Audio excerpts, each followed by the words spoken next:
Before we start, if you don't know how to navigate your camera settings and want to shoot fully manual but aren't ready yet, well, I now offer a free exposure triangle video course where I go fully in depth on how to use shutter speed, aperture, ISO, how to navigate the settings for different photo scenarios, etc. And if you want to get that guide, all you need to do is go on my website, scroll down a bit, see this little block, put your name, email address, and I'll send you that guide for free.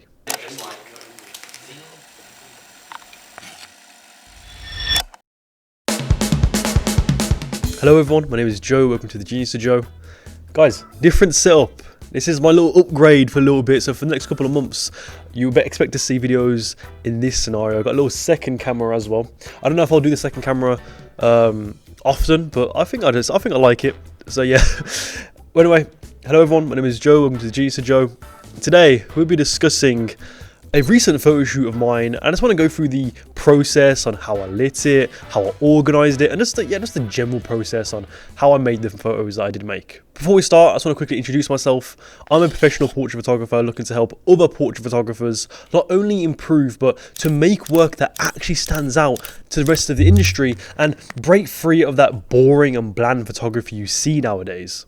So, if that seems interesting to you, please subscribe. Also, top links in the description is my one-to-one portrait photography coaching program where I personally go through your portrait work, I critique it, I just give you any advice that I've gained over multiple years of experience, so you can start accelerating your portrait photography progress now rather than later. So if you're interested and actually want to start improving your portrait photography, again guys, top links in the description where you can sign up today and learn more.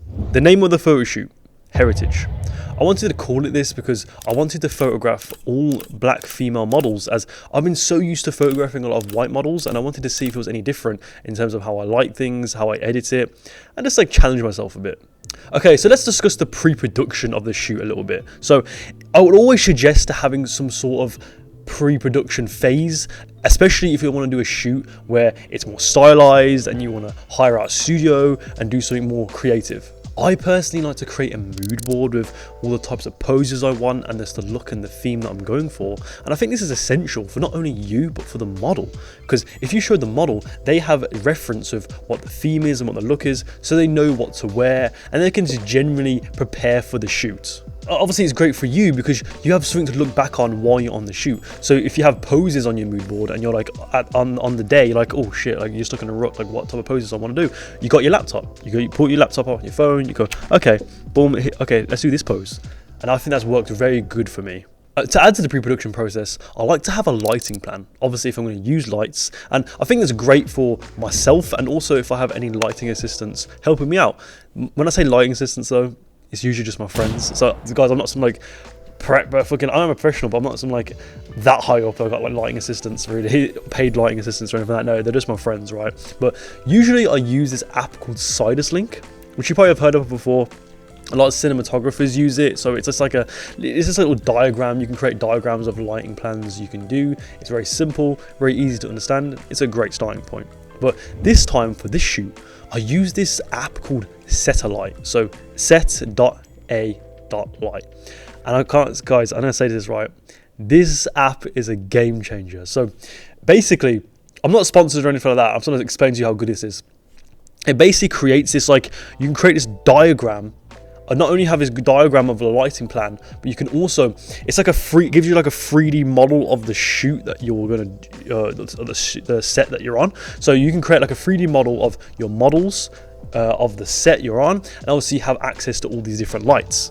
And because it's a 3D model, I was able to see how the lighting affects the models and how it affects the photos. So I was able to mess around with all these different lighting techniques and see what the lighting would look like if I had the light there on the model, if I had this softbox on it, if I had this spotlight mount on it, all this type of stuff. So I was able to create a whole lighting plan through just this app. So you could guess that saved me so much time while on the shoot itself, so because I don't have to really mess around with the lights that much. I knew exactly what it looked like because of the app, so I was able to, okay, highlight here, boom. But we'll talk more about the lighting later on in this video. And by the way, unlike Link, this isn't a free app, but you can get a 14-day free trial, which I did. It's what I used to be able to use this app. But I think it's usually around I've seen it's like $150, $150, which is, I don't think that's pretty bad. It's a lifetime thing, so it's not a subscription or anything like that. Pay it once, you have it forever, you own it forever, which I think is sick. I think I'm going to buy it, I think, because it's so useful, because it saves you so much time. And you could just, if you don't know much about lighting already, instead of having to go on shoots and hire out studios and all that stuff like that, hire out lights, you can just do it for free. Well, not for free, well, for free for the 14-day trial, but you can just do it for free on your computer. Like, come on. I'll leave the link in the description below and also in the pinned comment so you guys can check it out too. I'm not going to gatekeep, you know what I mean? So onto the shoot itself, let's first discuss the costume design and or the outfits the models were wearing. As if you know me on this channel, I preach so much about how important these external factors like posing, costume design, location are so important to creating a good photo. And it's not just about your cameras and your lenses and your lighting. So what did I have them wearing? So the shoot consisted of obviously 3 models, and they were wearing all black and white, somewhat formal attire. I went for this because I wanted to reinforce this monochrome look with their clothing. Preferably I would have had them wearing the same exact thing, but I kind of knew that wasn't possible. They didn't really know each other, and also the likelihood of all 3 of them owning the exact same outfits would have been very low. But overall, I was happy with the outfits the models came in that day. I did kind of like direct them in what type of clothing they should wear. Of course, obviously I sent them a mood board. I told them black and white only, get something more monochrome, and obviously they delivered. I think they delivered quite well. To be fair, it was probably best that they wore different outfits because it created much more variety in my photos, and I really got to experiment with all sorts of poses and compositions and angles because they were wearing more unique outfits and they were wearing different things. Especially one of them. One of the models was wearing, shout out to Sarah by the way, that's her name. She was wearing a fedora with this like nice vintage like dress sort of thing. It was amazing. I'll pop some photos on the screen. Yeah, like the poses I got to do, the angles I got, it was just perfect. It's just what I mean, guys, about costume design. Costume design, I guarantee those photos would not look as good if she wasn't wearing something as cool as that vintage outfit. Like, if she was just wearing a t-shirt and jeans or something like that, it wouldn't look the same because she had the fedora, she had the posing, she could look all mysterious, and she got the dress, she got the heels. It was badass as fuck, you know what I mean? So now onto the lighting, which you probably were looking forward to the most out of all the sections, not costume design. But how do I like this? Well, initially I had this huge like deep octa softbox as in my key light. I'll probably have some footage of that. Hopefully I have some footage of that pop on the screen. But the light just wrapped around the entire model too much, and it just created a much more flat look with not much depth. It was just way too soft. If you don't know what a deep octa is, it's basically just a softbox, but it's like octagon shaped softbox, which we got the name octagon, just short for octagon. But it's really good if you want that soft look, because it's a huge softbox. You're talking like literally like this fucking big, right? And it's obviously deep, so it's super soft, and so if you want that more flat, that more commercial, really soft look, that's actually really good for it. But for what I was going for, that wasn't it. And for some reason, it took me a while to figure out why this lighting was so soft and flat. And it wasn't really initially I thought it was the positioning of the light. So I thought it was too much to the front. But really, it wasn't that. It was just because the softbox was so fucking big. So like, even if I had it like more split lighting, it would still like wrap around the subjects completely like evenly, which was just weird as fuck. So what I did was, luckily the studio had a smaller octa, which I just replaced it with that. I replaced the massive softbox with the smaller softbox. So unfortunately, they didn't have any grids or egg crates, which are just like things that you put on the softbox, on top of the softbox to prevent light from spilling everywhere. They didn't have that, but this softbox that I got, the smaller softbox, it did great.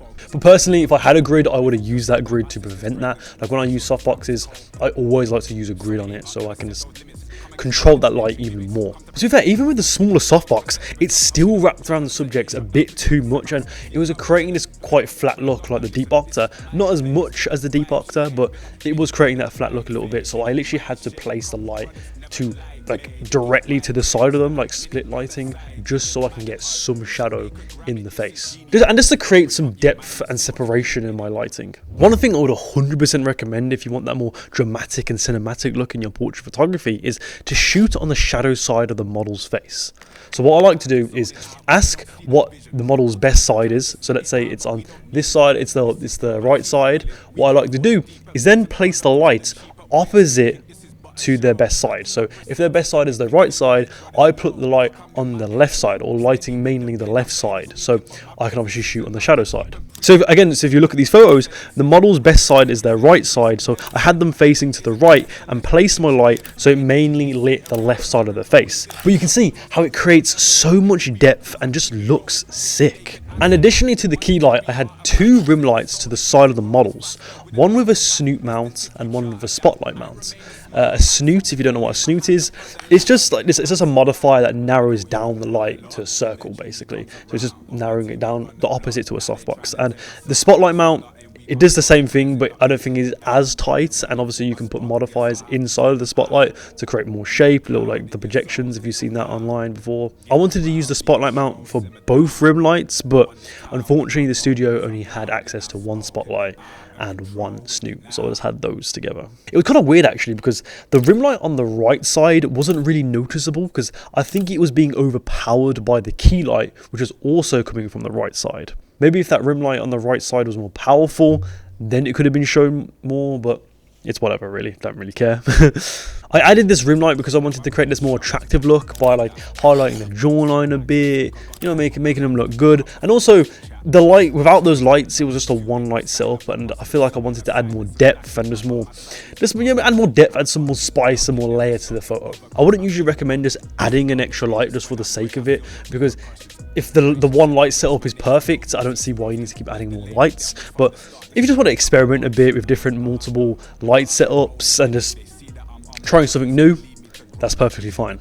I could have potentially added like a top light directly above them or a backlight, but I didn't really do this because I feel like I've done that so many times in my shoots. Like I feel like I've always had like a backlight or a top light, so I wanted to try something new. And I don't think I've really done rim lighting before, so again, I wanted to try something new. Or maybe I could have added like an extra light lighting the bottom of the outfit, so it kind of like lit, so I made sure to light the whole model and not just the top part. But I feel like I wanted that more high contrasty type of look, so I actually quite like the fact that, especially one of the models who was wearing all black, I kind of liked how their outfit like went into a void and it's almost like fully pitch black. I like that look, and I think that was the look that I was going for anyway. Another light I could have potentially added was a light to light the background, which is actually funny because it was actually brought up by one of my friends there. It was like, oh, why don't you light the background of this softbox? And I'm thinking, for me, I don't really like lighting the background, especially if it's a white background, because it takes away from the texture and the roughness of the background. Because